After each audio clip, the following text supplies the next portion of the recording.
I'm just going to go ahead and get started because we are at that 6:30 mark, and I feel like everybody's been having a great time getting a chance to chat.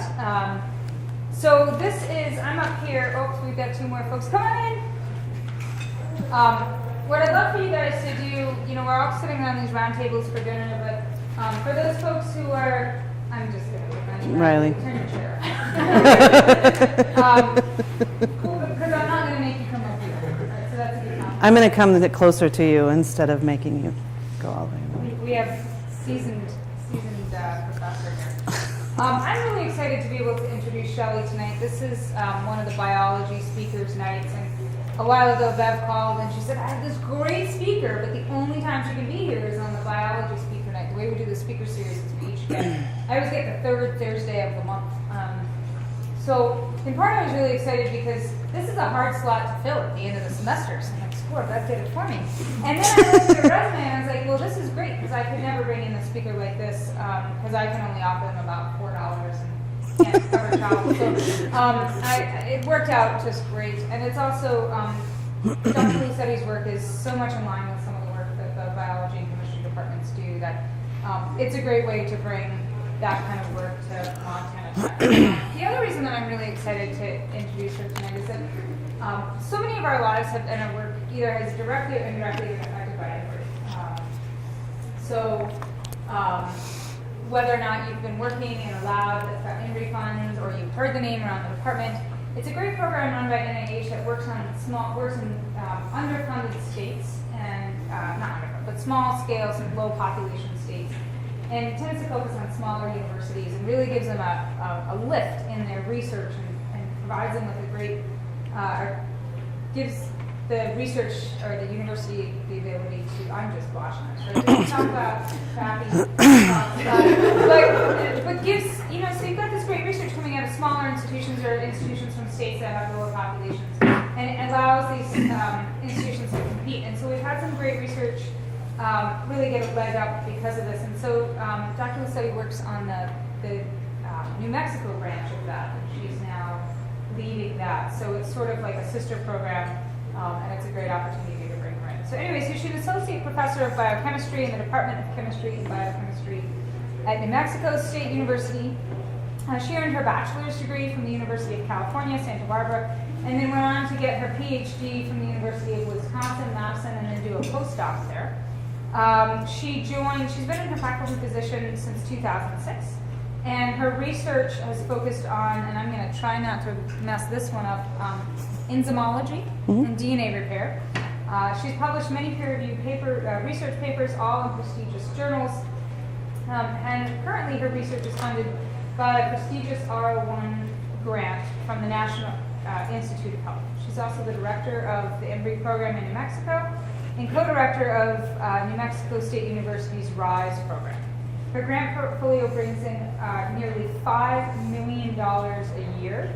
And her teaching portfolio includes beginning and advanced biochemistry courses and has trained 5 PhD students along with a research training of 19 undergraduates that have gone on to get their master's, their PhD or master's, MD and PhD in biomedical. So without further ado, I'm thrilled for this talk. Thank you guys for helping me through this. Wow. Thank you. That was great. That was a great introduction. Yeah, the embryo thing, it wasn't coming here specifically for that, but it turned out to work out really well because just recently in the last year, Montana embryo, Idaho embryo, and New Mexico embryo have formed a very tight partnership, and we all just put in our renewals for our grants, which is why I have bags under my eyes, which I don't usually have, but from that. And so does everybody in Montana and Idaho too on that. So we put this all into our grant. It is one of our specific aims to start sharing students, to start giving sabbaticals to faculty from Montana and New Mexico and Idaho. So you'll start to see a lot more information coming through as soon as we all get our notices of award.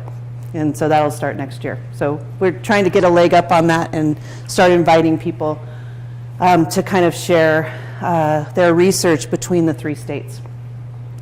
So when Beverly contacted me about this talk because I'm giving a talk at MSU tomorrow. She said I had to have a title that the community would want to come and see. She told me that. And so that's why we have this germs or gems. And so just to let you know that I am not a microbiologist. I am not a biologist. I am a through and through chemist that works on biological problems. But I have had to learn a lot about my biology so that I can get grants. And so the big picture is really important, and that's what we're going to kind of talk about today. And so I love this picture. This is a picture of Las Cruces, New Mexico, where I'm from. And I'll show you in a minute where exactly that is. But this is the town that sits here at the low part. This little water that you can kind of see starting to go through there is the Rio Grande. And actually there's water in there during this picture, so that's awesome. And then we have these great Oregon mountain peaks that rise up about 5,000 feet over the town. And in the fall, the moon actually rises over that mountain. It's really spectacular. Okay, you guys probably get this same thing, but you have to kind of, sometimes when you go elsewhere, you have to explain where you are. I actually used to have this clip on this slide that was ask.com. Is that a thing? Is that a search engine? Ask.com? I think it was ask.com. Somebody had put in, where is New Mexico? Or why is New Mexico the land of enchantment? And the answer came back that New Mexico was a northern territory of Mexico. And people ask me if we are actually in the United States all the time. So I always start off with, we are definitely in the United States, okay? And so this is a little map of New Mexico. I know it's kind of hard to see from here, but here, way up here in the north is this capital, which is Santa Fe, which is not the largest city. It is not even it's the fourth largest city. And then the better known is Albuquerque, which is just down the road, and then 3 hours all the way down I-25, only 45 miles from El Paso, Texas is where we are in Las Cruces, New Mexico. Very different part of New Mexico, very different land, but also a very different culture. The Hispanic culture is different in southern New Mexico than in northern New Mexico, and so is the Native American culture. So it's a very diverse state. So some of the things I like to tell people is we have a population of 2 million. I first put this on the slide once when I went to Manhattan to give a talk at Hunter College, and there's more people on the island of Manhattan than there is in the entire state of New Mexico. They're like, how can that be? You know, so there's about 12 people per square mile. That's got to be pretty similar to here, right? We're way lower. We're lower. Okay, good. So you're not impressed by this at all? Yeah, and this is a good point. Please interrupt me. Please tell me I'm wrong. Ask me a question during this. Back and forth would be great. There are more sheep and cattle than people. That's probably true here too. Yeah, okay. Cattle when they don't have babies. That what? When they don't have babies. Oh, when they don't have. I thought you said that don't ever have babies, and I'm like, I've heard enough about this, like the poisons in this area. I'm like, oh no. Okay. Okay, so Santa Fe is the oldest state capital in the United States. We have well, I shouldn't say this anymore. The world's largest, there's a big solar observatory. There's also a very large array that Beverly has worked on, I've been on reviews. Yeah, reviews for that. That's up near, closer to Albuquerque. And then, of course, we are the home to Los Alamos, which developed the first atomic bomb. And we have the most PhDs per capita in the U.S., which is very cool, right? That's because there's no people, right? Okay. All right. So the story I'm going to tell you about today is one that is not as obvious as you might have thought from the point that I would like to try to make from just thinking about the link between bacteria and cancer.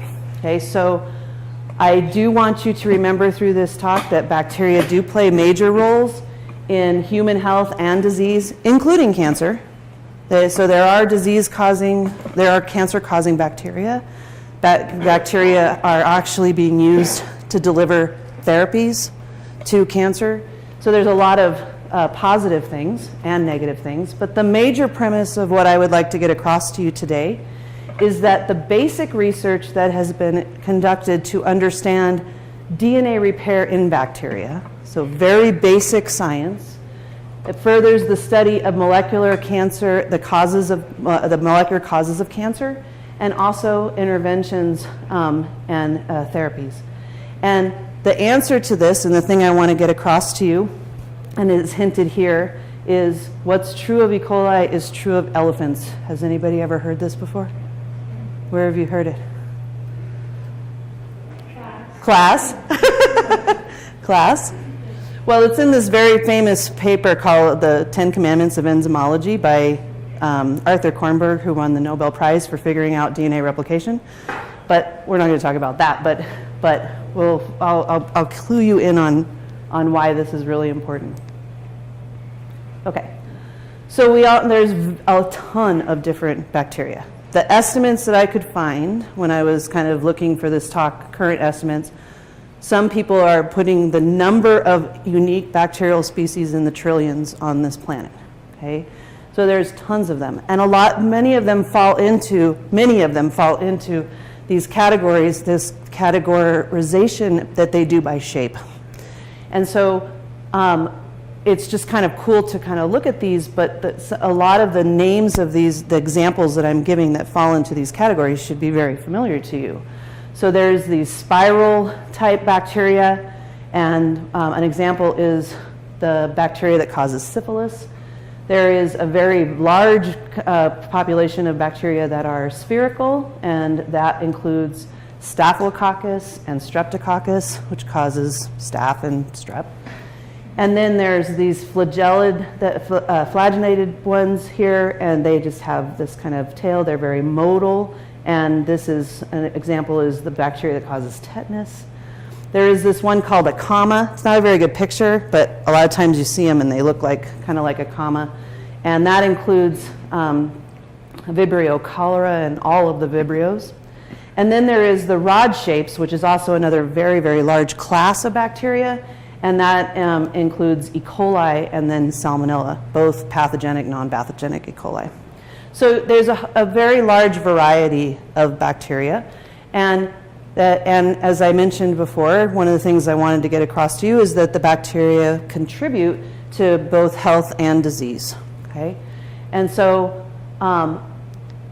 beneficial bacteria are really critical to thinking about the balance of life on Earth. And can anybody think of an example of where that's true? Beneficial, good for us, bacteria. Yes, microbiome. So that's probably one of the hottest fields right now, right? Trying to figure out how the microbiome works, how we can fix the problems that occur, and the things that it's coming out that it's controlling is fascinating. So that's one thing. Anything else? What else? What makes it beneficial to human health? Anything? Where does most of the oxygen come from on this planet? It's not trees. It's bacteria that live in the oceans, in the water. Very, very high percentage, more than 70% of the oxygen comes from there. And there's some other stuff, right? So breakdown of waste products. So could you imagine this world if we had no bacteria to break down everything that we throw in the garbage?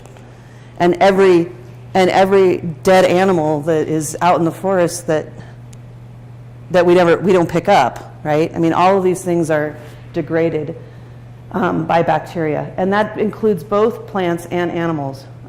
Plants are also degraded by bacteria. They are critical for vitamin and drug production. So most antibiotics actually come from bacteria. Okay, they're originally found in bacteria because bacteria have to defend themselves against other bacteria. So a lot of antibiotics were first identified from bacteria. And then vitamins like vitamin B12. I mean, most of the synthetic pathways for all the vitamins that we need, which is why there are so many bacteria living in our gut, those biosynthetic pathways, where the biosynthesis is actually coming from your gut bacteria.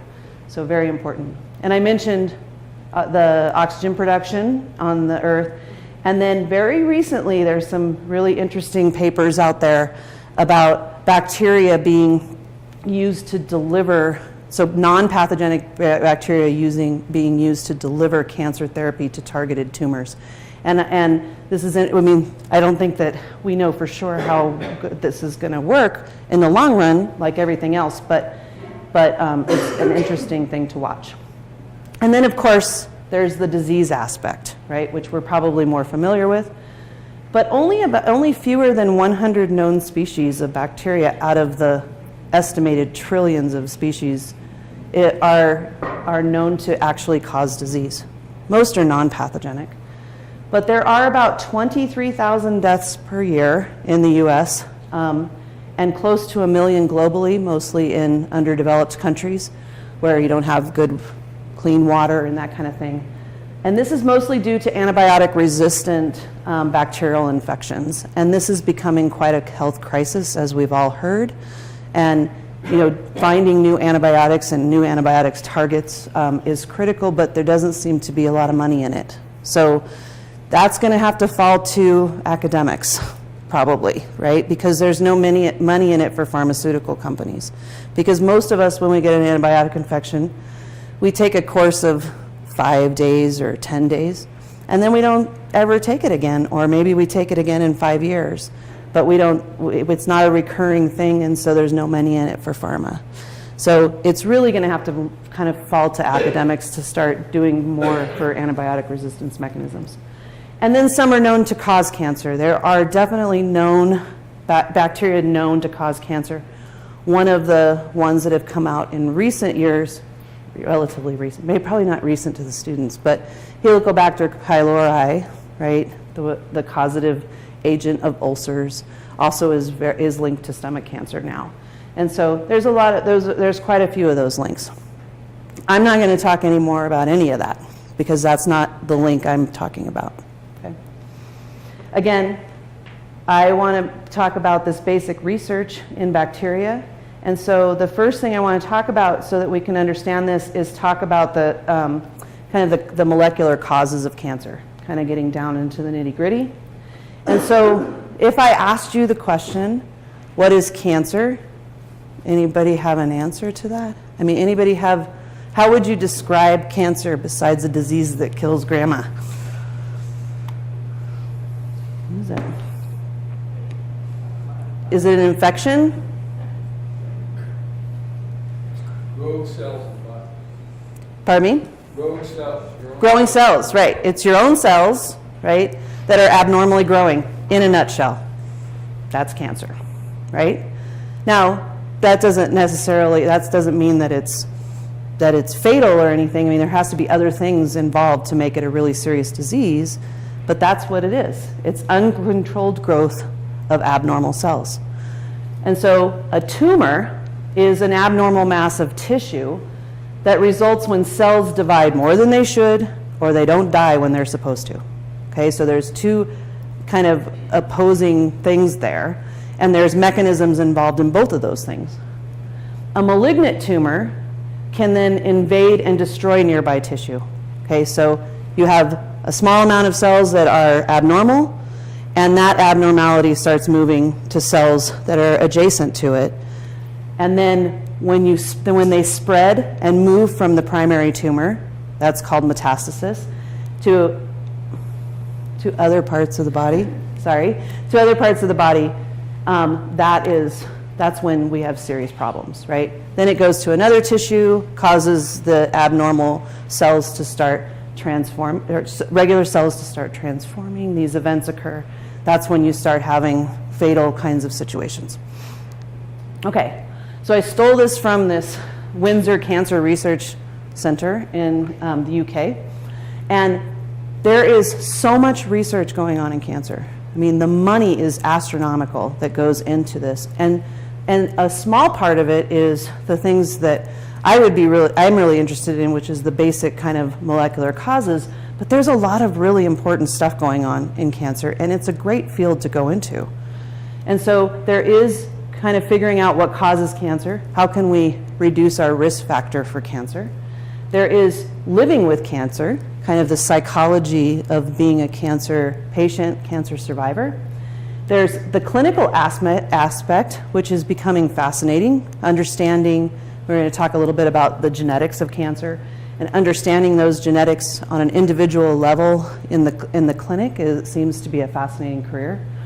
And then there is the basic cancer research, which is kind of what a lot of research falls into, and then that basic research we try to translate that from the lab to that bedside, and of course that's conducted through these clinicians. But I really want to focus just here. I'm not going to talk anymore too much about research in this aspect. Okay, so cancer at the cellular level. So I just kind of threw out some examples of what I would consider things that are basic research questions for cancer.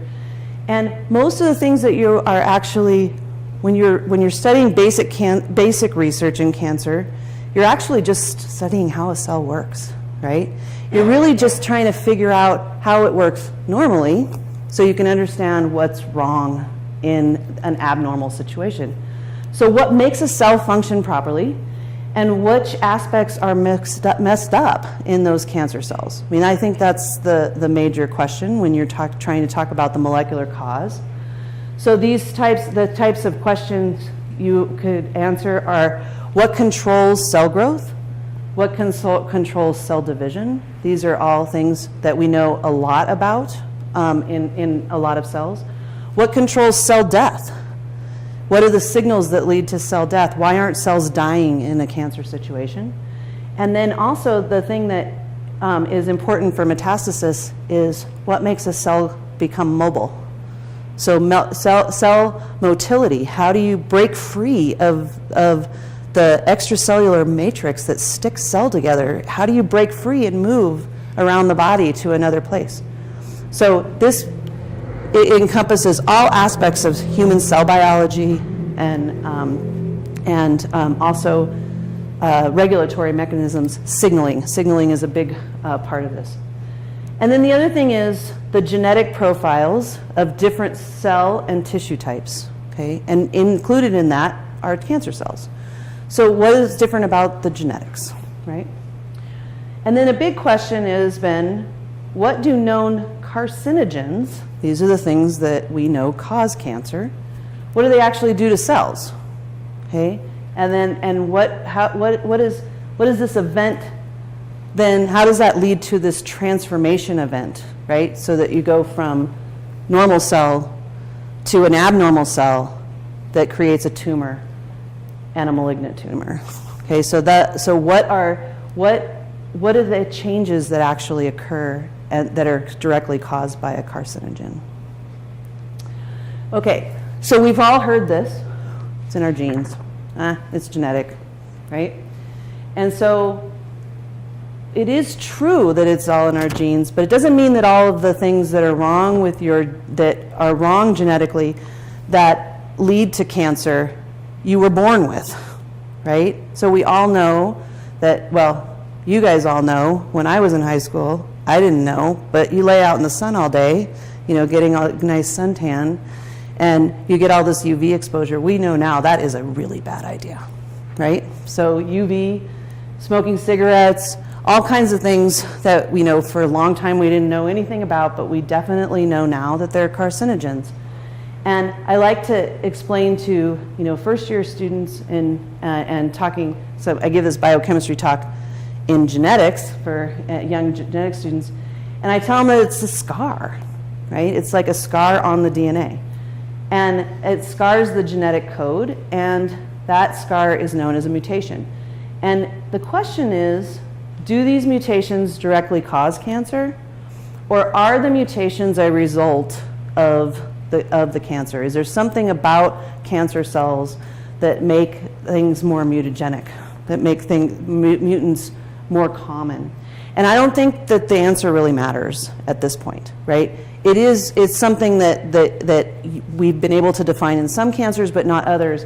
But it doesn't really matter. The fact is that mutations are a fact in all cancers.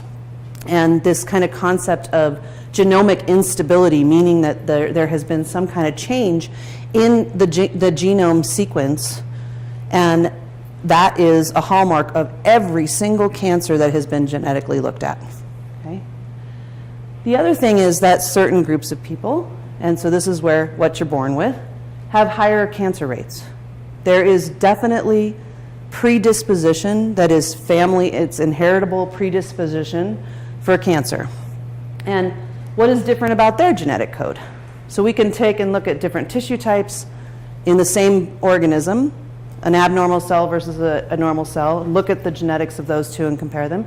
But we can also look at individuals, right, that we know have these family history of higher cancer rates, and look at the genetic code and what that looks like to try to kind of start giving people an idea of where to start looking.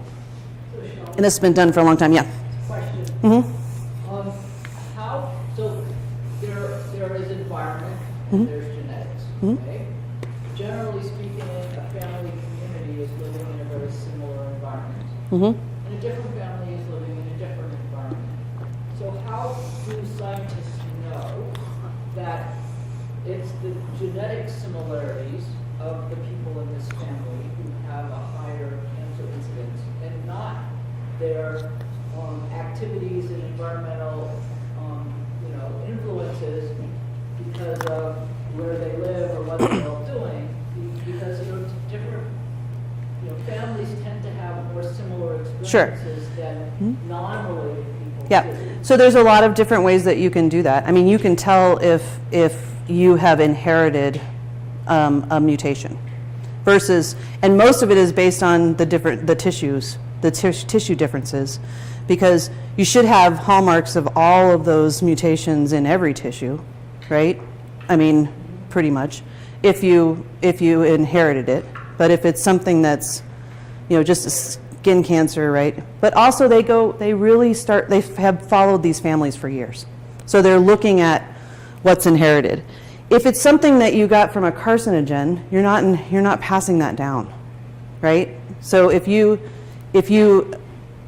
stayed out in the sun and you got skin cancer, and then you have a child, that child's not going to get skin cancer, right? It doesn't have the same. It's not going to be the same mutations.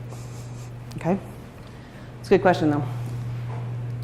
Okay, so in a nutshell, there is a very, very strong correlation. So from looking at all of this genetic data and all of trying to answer all of these kinds of questions of what is the difference between healthy cells and non-healthy cells in the same individual, and then by looking at all of these families, they have come up with the differences in individual humans simply vary in their response to carcinogens, right? And it's all based on what has been termed this DRC, or its DNA repair capacity.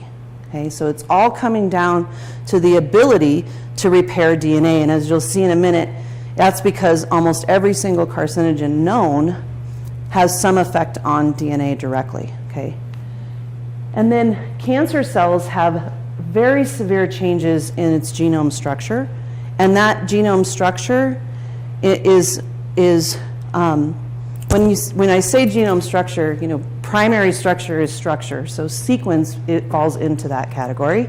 So changes in sequence, but also changes in, and we're not going to talk very much about this, but changes in how DNA is packaged leads to epigenetic changes. So how genes are expressed get changed in these cancer cells. And that's where all the downstream signaling stuff that you always see related to cancer, and that gets really complicated. I mean, it's complete alphabet soup. I can't follow it. I don't know how anybody follows it. It's crazy. But it is real. But really, it starts at that change at the DNA level where that's important. And then many, many disease-associated mutations. So these are disease that pop up all the time in many different types of cancer. They are mapping directly to the genes that code for the enzymes that repair DNA. Okay, so this is a very, very common feature in cancer. Any genes that are related to cancer that you can think of? Have you heard about anything? BRCA1 and BRCA2. We're going to talk about that in just a second. But yeah, the breast cancer susceptibility genes are DNA repair genes. Okay? All right. So, as Stella mentioned, I am an enzymologist. So I love this slide. I love showing this to the students because everybody always talks about genes. What does a gene do in the cell? Anybody? Any gene. What does it actually do? But that, it just sits there like a dead stick. It does nothing. The gene does nothing. It just lays there. But I'm not saying it's not important, because clearly that's the storage of all of our information. It's really important. Everything else that goes on in the body is done by proteins, right? Enzymes. There's a few exceptions. Does anybody know of an exception where nucleic acid is an enzyme? You biochem people? Anybody? Ribozymes. Yeah. Oh, good. Excellent. Look at them. They're good teacher. I can tell. We have a test on that tomorrow. Oh, excellent. She did not even tell me. She told me what her test was on, but she didn't tell me that that was in it. Yeah. I thought that was the coolest thing in the world. Like, my hair stood up when that was shown, that it was actually ribonucleotide in the ribozyme that actually carries out the catalytic step. I'm not going to digress, but goosebumps. Okay. So it is the enzymes of DNA metabolism that repair DNA. Okay? And DNA metabolism, technically, is kind of defined as three major things. It is DNA replication, so the copying of the genome, DNA repair, so repairing any damage that occurs in the genome, and then DNA recombination. And DNA recombination is actually the field that I work in detail, and I'm not actually going to talk about that too much, but it is one of the things that people know about DNA recombination is that it's required for the genetic variation that we see in organisms, right? And in individuals of the same species, and even in families. It's why my sister doesn't look exactly like me, even if I don't know something about my parents, but even if they are the same parents, right? They may not, that's why from DNA recombination. But it is, something to think about, and if you're interested in DNA recombination, it's important. The reason that this is a Venn diagram is that all of these processes share enzymes. They share pathways. They're all interconnected. And there are enzymes that you know of from DNA replication that if there's a problem, you don't just get an impact on DNA replication, you get it on recombination as well. And there are problems in DNA recombination that if you have a mutation that inactivates a gene, you no longer replicate your DNA with accuracy, and that can also lead to increased mutation. Okay. So we know, and most of you in this room know, the central dogma of biology. Viruses excluded if there's viral people in here. That the genomic information, right, is stored in the DNA molecule. And for us to make enzymes out of that, we first read the DNA, we make RNA. The RNA then is translated into proteins. So it's critical, right? If we want our proteins to work right, if we want our enzymes to work right, from everything from central metabolism, to making sure that every baby gets 10 fingers and 10 toes, we have to make sure that this DNA stays intact. Okay? So with respect to both cancer and a whole host of genetic disorders, there was such a scuttle in the 90s about how genome technology was going to be everything. We were going to find out everything that we needed to know about cancer and about all these other genetic diseases by simply sequencing the human genome. Okay? So that sequence was announced in the year 2000, and I think we got maybe a mission accomplished quote or something out of one of the presidents for that. And the problem is, what has it done since then? Because The human genome sequence has allowed us to have the sequences. But what do we know about all of that, right? I mean, what does it really do? So 10 years later, there was this opinion piece that was published in Nature, and a lot of them in that year, but this kind of sums it up. When a draft of the human genome was announced, funders, governments, industries, researchers made grand promises about how genome-based discoveries would revolutionize science. They promised it would transform our understanding of human biology and disease and provide new targets for drug discovery. At this time, in 10 years after this, 75% of the protein research still focused on 10% of the proteins that were known before, and they were all known before. And even though many more have been actually linked to genetically to diseases. And so why is it? Anybody have a sense of why this was not the kind of fountain of youth, holy grail, answers to everything? I think the technology was why we got here. I mean, the technology was there, so we have all these sequences. So why haven't we made huge advances, all of the advances that were promised to us, just by having the sequences? We don't know when they're expressed. That's a good one. And one other thing, we don't know what they do. We don't know what the gene products are. We don't understand. We don't know. And at the time of this the genomics, revolution, it was hard for biochemists to get jobs. Everything was going to genomics. You had to kind of move towards the trends or you were gone, right? But it's clear that now they all want the biochemists back to go figure out what those gene products all do. Okay, so back to this. Sorry, kind of got off on a tangent there. I just want to remind you that this correlation between mutations and cancer, this DNA repair capacity variation seems to be a very, very important predictor in how individual humans respond to carcinogens. Okay? And then, of course, these disease-associated mutations are going to map to the machinery, which are the enzymes, but the mutation is in the DNA, right? Okay. So now I want to switch to here in the major premise of my talk and talk about this DNA repair in bacteria, and then we'll link this back together. Okay, so DNA, you know this, it's the molecule of life. Each cell, okay, has 46 human chromosomes, 23 pairs of chromosomes, 22 pairs and then the XY chromosome. And that DNA is, if you stretch it out, it's about 2 meters per cell length, if you stretched it completely out. And there is about 80,000 genes in the human genome that code for protein. And just so if you're not familiar with DNA structure, it's helical, and there is this base pairing patterns. Adenine pairs with thymine, guanine pairs with cytosine. Okay, and those sequences are important that they stay where they're supposed to be. I love this little slide because it really shows how important the whole thinking about the vast quantity of nucleic acid in every single cell that has to be protected, right? So right here, see that little green dot right there? That's the size of an E. coli cell for reference.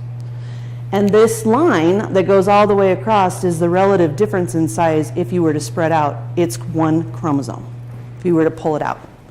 It has to be completely compacted down into the cell, and it's a huge amount of DNA that you have to protect. So the total length of DNA in our body, because remember I told you that it's about 2 meters per cell. There's about 10 to the 14th cells. So the total length of DNA that's contained in our body is about 2 times 10 to the 11th kilometers altogether. And the circumference of the Earth is only 4 times 10 to the 4th, right? So, and the distance between the Earth and the Sun is 1.5 times 10 to the 8th kilometers. Okay, so that's in one human being, that much DNA that you have to protect. Okay? So we have this huge DNA in this big old genome, and all I want to think about is this little segment of DNA for 1 second. Okay, so we can simplify this. So this is just a segment of DNA And in my scribble on my iPad, it's double-stranded, there are 2 strands, and they're complementary to each other, which means that they match each other based on those base pairs, right? So if you look here, somewhere in here, there might be on the red strand, if there's an AGTC, then the green strand would have a T, C, A, and G. And this universal base pairing pattern holds in every organism that we've ever looked at, okay? And so this is what it means to be complementary with respect to sequence. And this is what we're trying to maintain, is this sequence.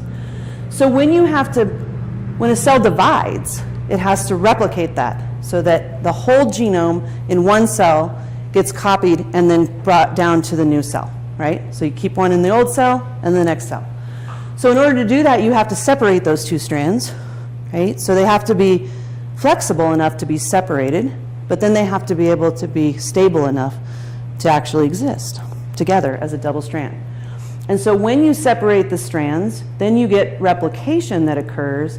So now the new strand, one strand of DNA will have the old red strand plus a new green strand, and the old green strand plus a new red strand, all following this complementarity, okay?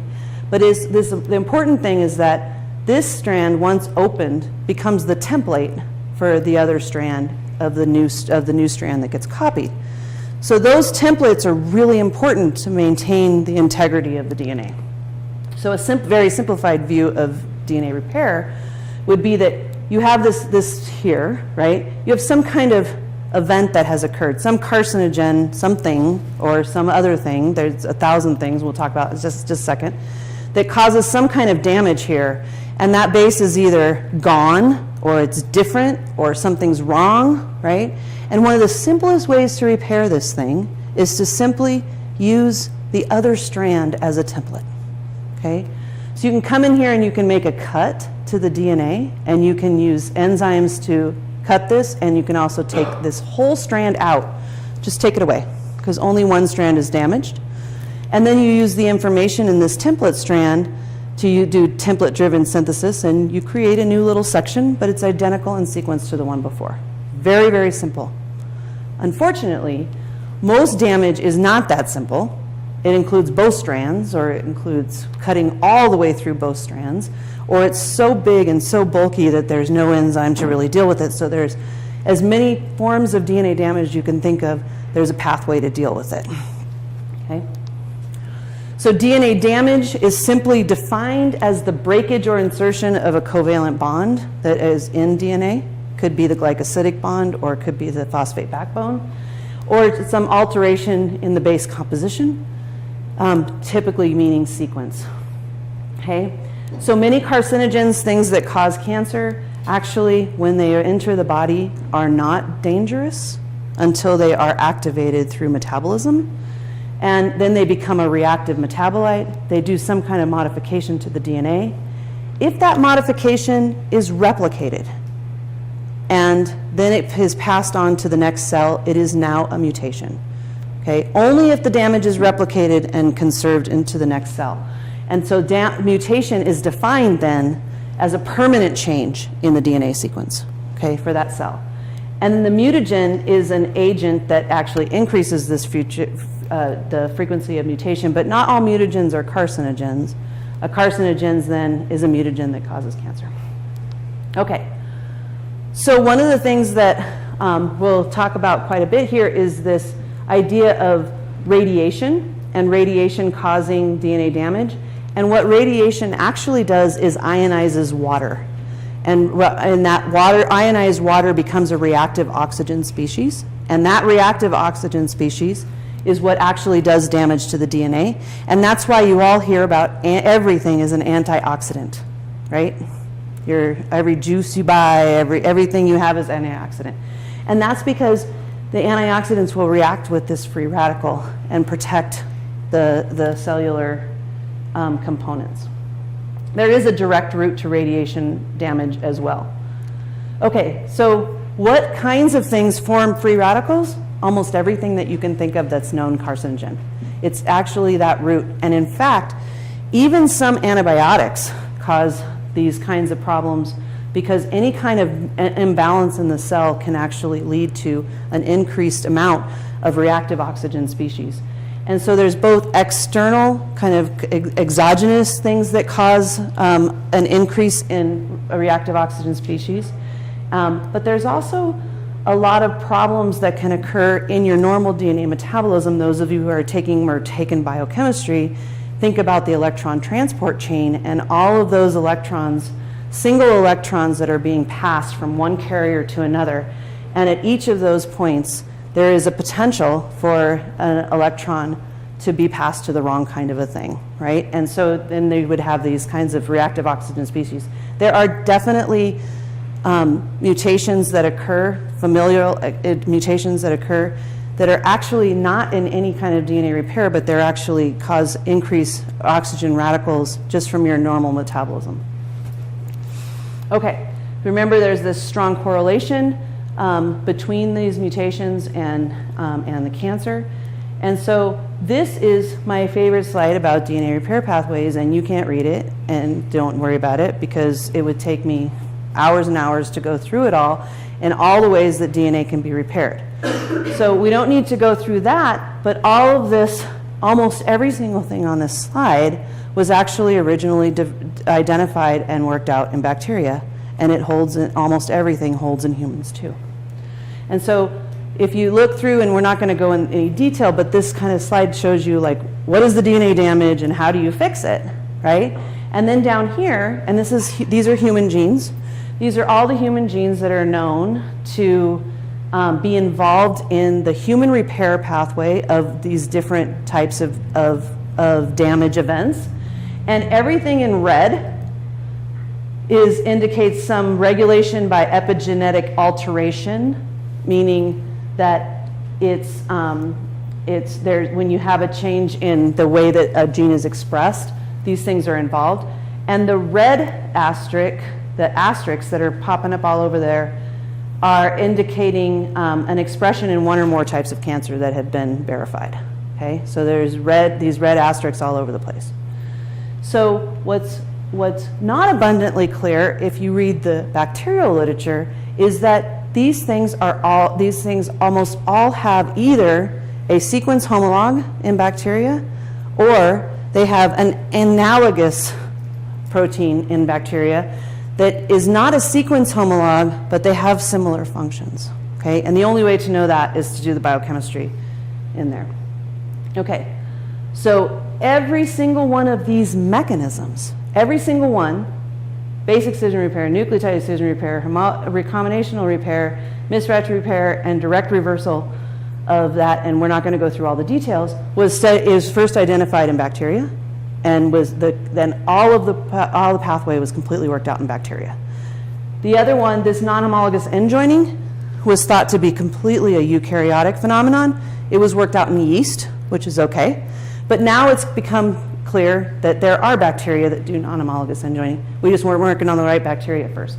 So this was the only one that was done in a eukaryotic cell. So how does that happen? I mean, why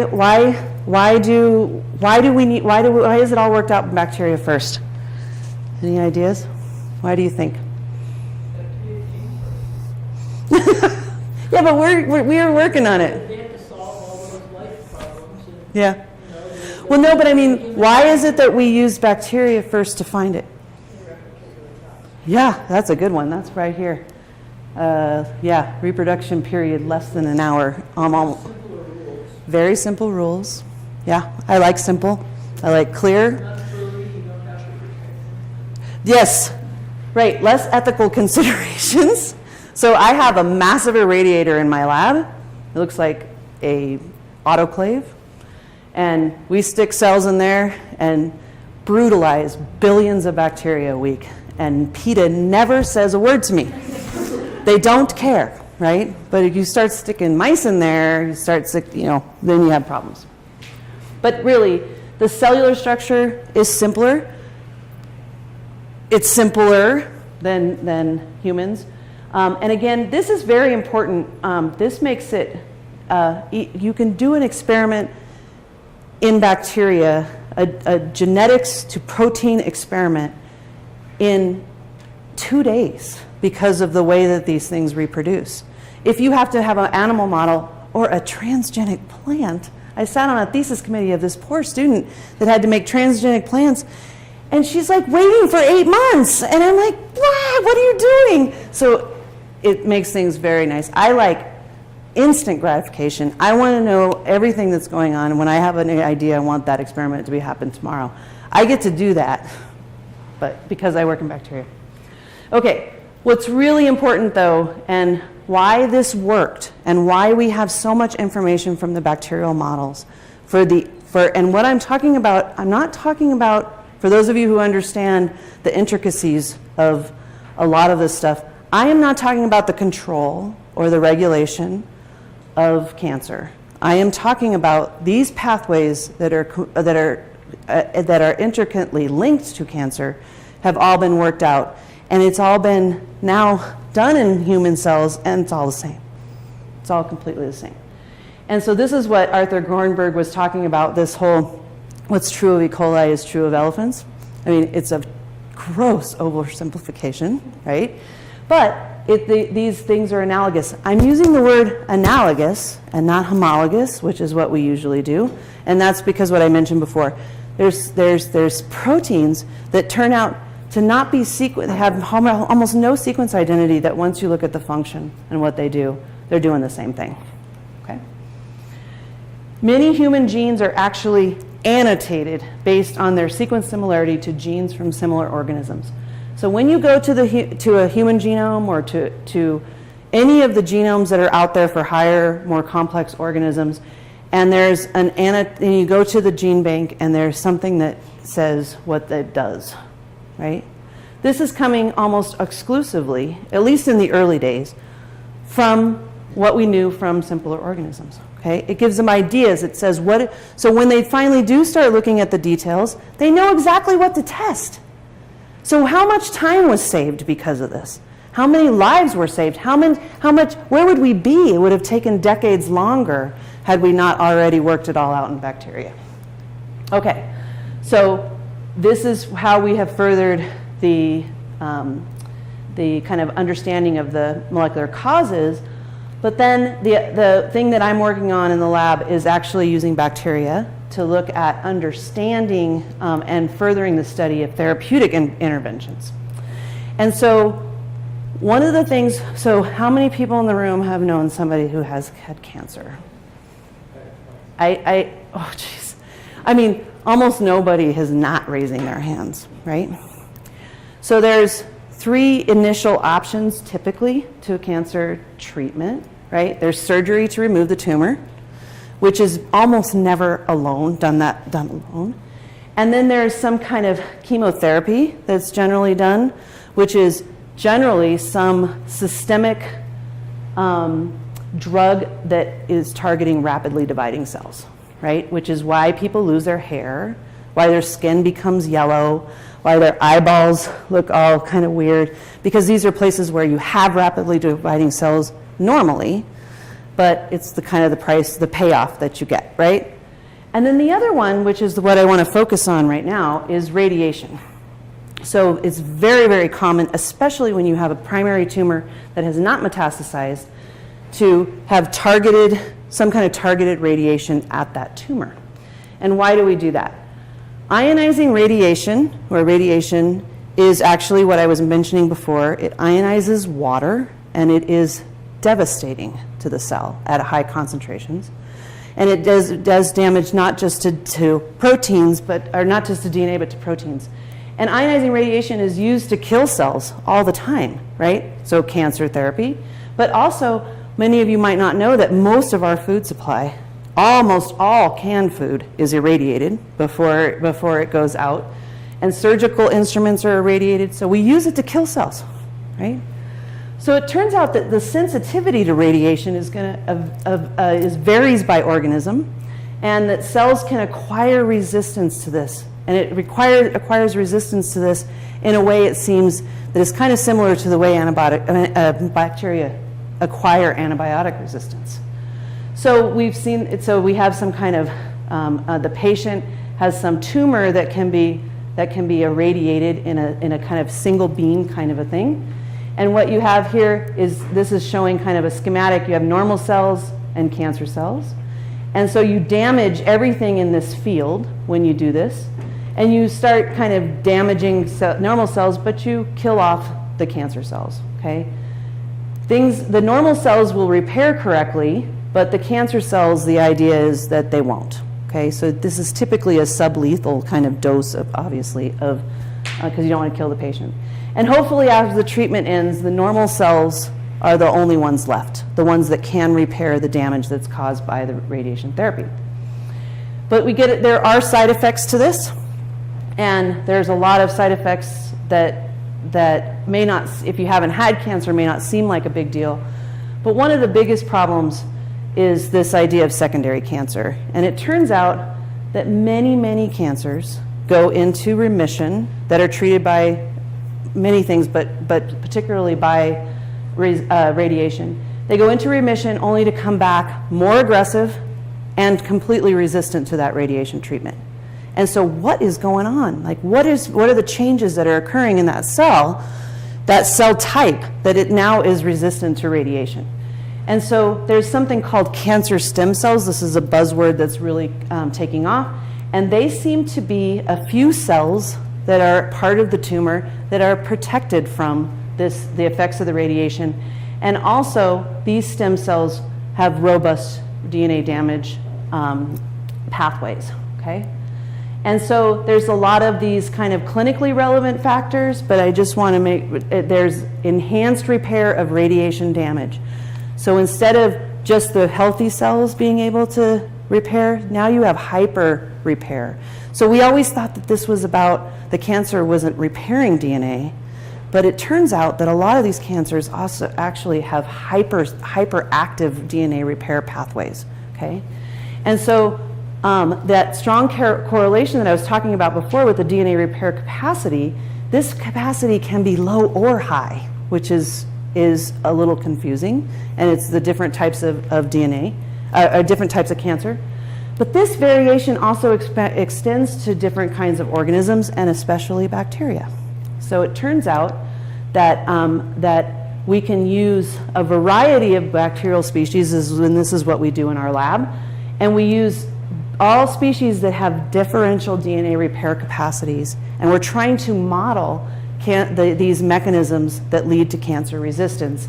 And our approach, again, is biochemistry, and again, enzymology is a subdiscipline of this, and I'll explain my role in this.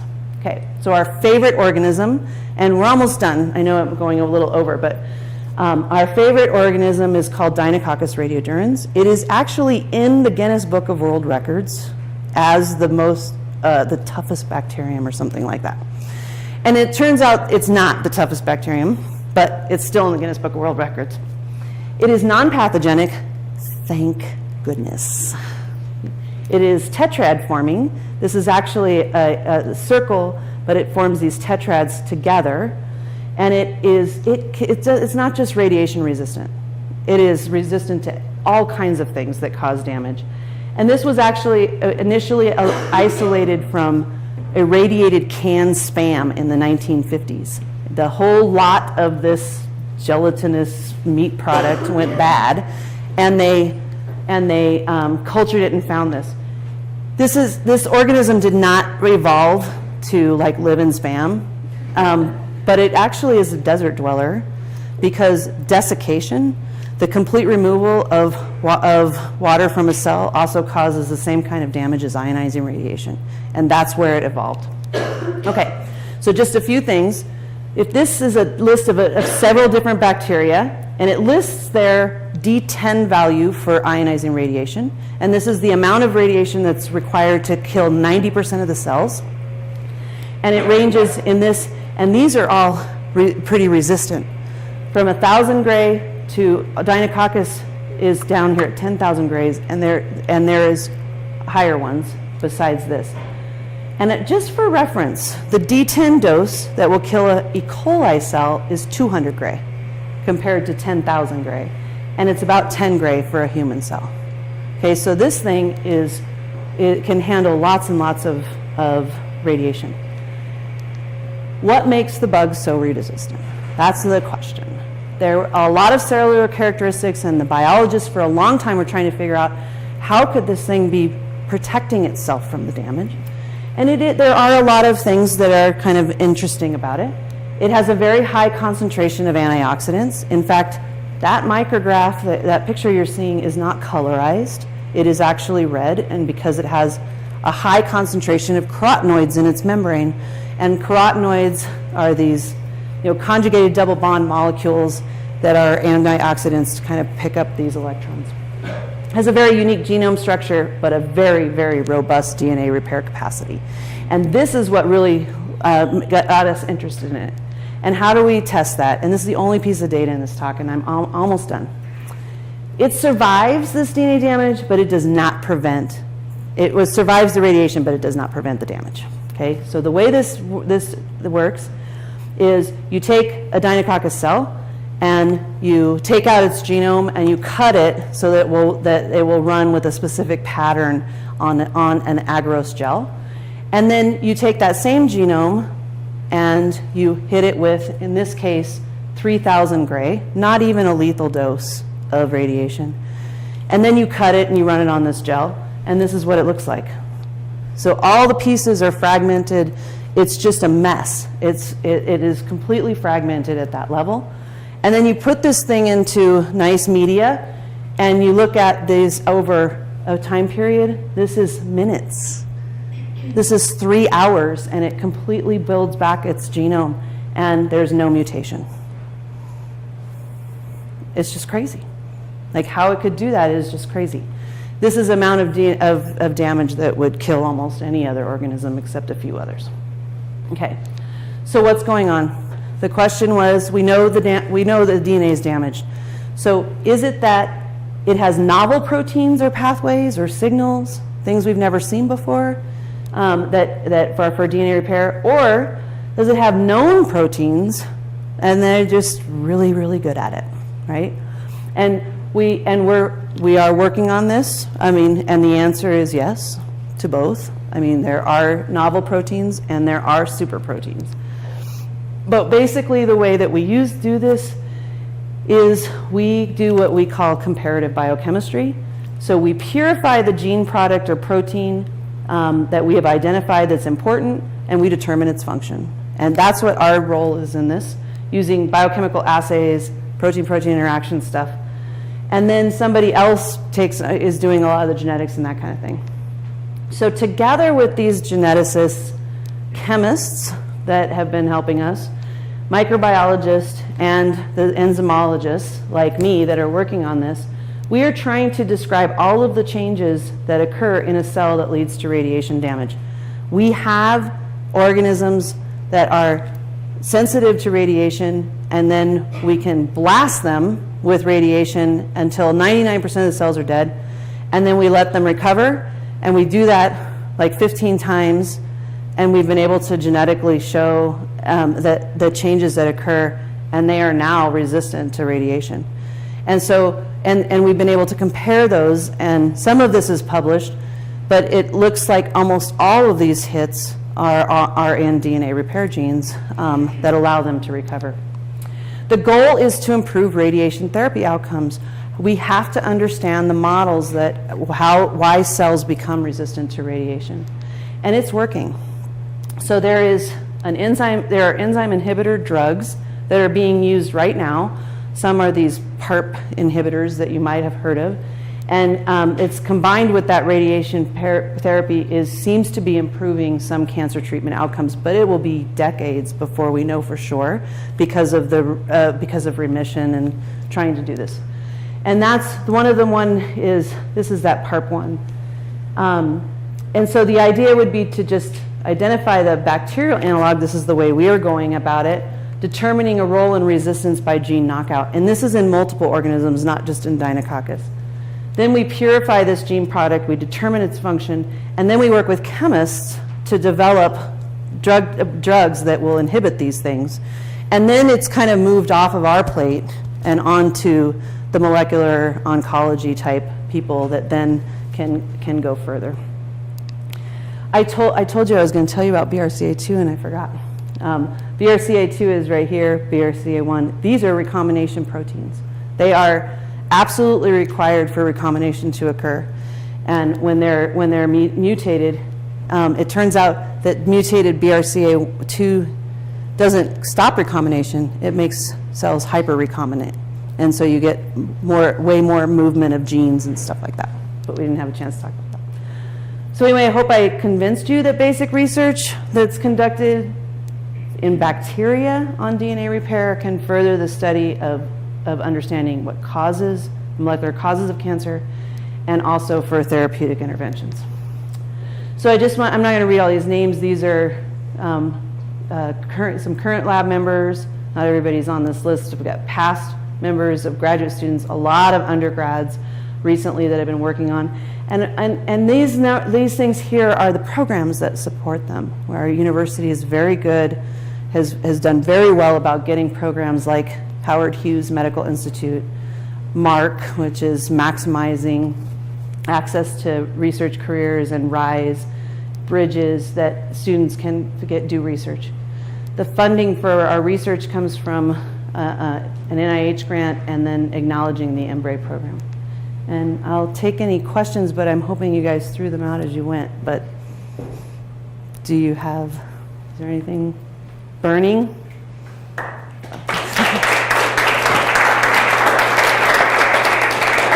Yes. Okay, so I was very interested in that the bacteria that recovers really fast. Or like, And I don't even think the speed is an issue. right. The fact that it does it all. Does it at all? Yeah. But, so it seems to me that what the radiation does is it creates a lot of entropy. It's very disordered. Mm-hmm. I mean, assembly cancer cells are kind of disordered. Mm-hmm. And when it puts itself back together, it becomes very ordered. Mm-hmm. So there's energy going into the system in order to Absolutely. counteract Mm-hmm. the tendency of entropy to increase in the world. Uh-huh. And it seemed like a really, really great example, as you can see this entropy decreasing Mm-hmm. across your 180 minutes. Yeah. What's the energy source? ATP. Almost every single, certainly all of the recombinational DNA repair proteins hydrolyze ATP. I mean, it's the currency. But there's lots of ATP in other places too. Does that just have better ATP or more ATP? No, I think it's the way that it uses the ATP. So a lot of uses of ATP have to do with movement, right? So think about actin and myosin, that's GTP, but there's a lot of things that have to move molecularly are these motors that use some kind of, is ATP. And if you're having to bring a bunch of DNA together, find the places where it has to go, fix the spots, right? So the enzyme that puts the pieces back together is in Deinococcus is an ATP-dependent DNA ligase. And so there's all kinds of enzymes. All the recombinases are ATP-dependent. All the enzymes that move pieces of DNA or move proteins bound to DNA to another place, they're all ATPases, every single one of them. But does it have, what template does it have that it's following? How does it know to go create the one it had at the beginning instead of? That's the $50 million question. The idea is that, so there is some preliminary data that shows that in Deinococcus, if you blast an E. coli cell and you look at it under, like under a fluorescent microscope to look at the DNA, it's everywhere. Although it's kind of everywhere anyway, but it's really everywhere. It just flies apart. It's really, diffuse. Deinococcus, when you hit it, it doesn't diffuse. It looks the same. So clearly there are factors that are holding those pieces together, like probably just completely around the genome in a way that most bacteria do not have. The kind of things that you think of, like the histones and all that stuff that you see in eukaryotic cells, we don't really think of as being there like that in a permanent way in bacterial cells. But clearly there's something going on with that in Deinococcus. And we now have mutants that no longer do that. They're sensitive and they fly apart, and so we're trying to figure out exactly what those. So these are what I mean by making these. We do these mutant screens and we look for these phenotypes that, you know, and these kinds of things like things flying apart and stuff like that. But I think it's all aligned when the damage occurs, and it's a process of extended synthesis dependent strand annealing. That's what the pathway has been called, and it's a recombination double strand break repair pathway. Yeah. So questions? Yeah. I'll give you extra credit on Katie's testimony.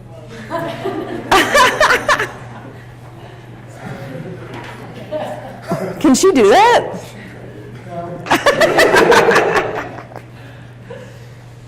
All right. All right. Well, thanks for staying late for me. Thanks. Good. All right.